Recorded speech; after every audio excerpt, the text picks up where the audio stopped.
ಮಲ್ಲಿಕಾರ್ಜುನ್ ಮಾತಾಡೋ ಸರ್, ಚಿತ್ತಾಪುರದಿಂದ. Yes sir. ನಮ್ಮ ಫ್ರೆಂಡ್ ಅವರಿಗೆ ಒಂದು 3 ದಿವಸ ಹಿಂದ್ಗಡೆ ನಾನು ಮ್ಯಾಟ್ರಸ್ ಕೊಟ್ಟಿದ್ದೆ ಸರ್. ಅವ್ರು ಅದ್ರ ಬಗ್ಗೆ ರಿಸಲ್ಟ್ ಹೇಳ್ತಾರೆ ಸರ್, ಮಾತಾಡಿ sir. Yes sir, yes sir, yes sir, ಮಾತಾಡಿ ಸರ್. ನಿಮ್ಮ ಹೆಸರು? Basavaraj sir. Good morning sir. Yes sir, ಮಾತಾಡಿ ಸರ್. ಸರ್ ಪ್ರಾಡಕ್ಟ್ ತೊಗೊಂಡಿದ್ದೆ ಸರ್ ಅದು. ಹಲೋ, ಹಾ ಹೇಳಿ ಸರ್, ಮಾತಾಡ್ತಾ ಹೋಗಿ. ಪ್ರಾಡಕ್ಟ್ ಸರ್ ರಿಸಲ್ಟ್ ಸರಿಯಾಗಿದೆ ಸರ್. ಸುಸ್ತ ಆಗ್ತಾ ಇಲ್ಲ, ಪಲ್ಲೆ ಸುಸ್ತ ಆಗ್ತೈತೆ ಸರ್ ಅದು. ಎಸ್. ಪ್ರಾಡಕ್ಟ್ ತೊಗೊಂಡಿದ್ದೆ, ಅದು ಪಲ್ಲೆ ನಮ್ಗೆ ಸುಸ್ತ ಆಗ್ತೈತ್ರಿ ಊಟ ಗೀಟ ಮಾಡಿದ್ರು.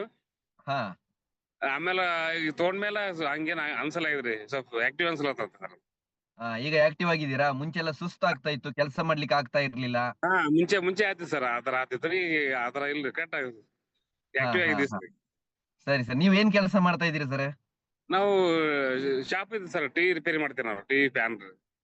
ಟಿವಿ ಫ್ಯಾನ್ ಎಲ್ಲ ರಿಪೇರಿ ಮಾಡ್ತೀರಾ? ಮುಂಚೆ ನಿಮ್ಗೆ ಕೆಲಸ ಮಾಡುವಾಗ ಸುಸ್ತಾಗ್ತಾ ಇತ್ತು, ತುಂಬಾ ಕೆಲಸ ಮಾಡ್ಲಿಕ್ಕೆ ಆಗ್ತಾ ಇರ್ಲಿಲ್ಲ. ಬಟ್ ಈಗ ನೀವು ಆಕ್ಟಿವ್ ಆಗಿದ್ದೀರಾ, ಒಂದು ಹುಮ್ಮಸ್ಸು ಬಂದಿದೆ, ತುಂಬಾ ಕೆಲಸ ಮಾಡುವ ಅನಿಸ್ತದೆ. Yes sir, yes sir, yes yes, thank you. 3 ದಿವಸ ಆಯ್ತು ಸರ್ ತಗೊಂಡು. Yes sir. ಅವ್ರಿಗೆ ರಿಸಲ್ಟ್ ಇಮಿಡಿಯೇಟ್ ಬಂದಿದೆ ಸರ್, ಅದಕ್ಕೋಸ್ಕರ ಮಾತಾಡ್ಬೇಕಂತೇಳಿ ಅವಕಾಶ ಮಾಡ್ಕೊಟ್ಟಿವಿ ಸರ್.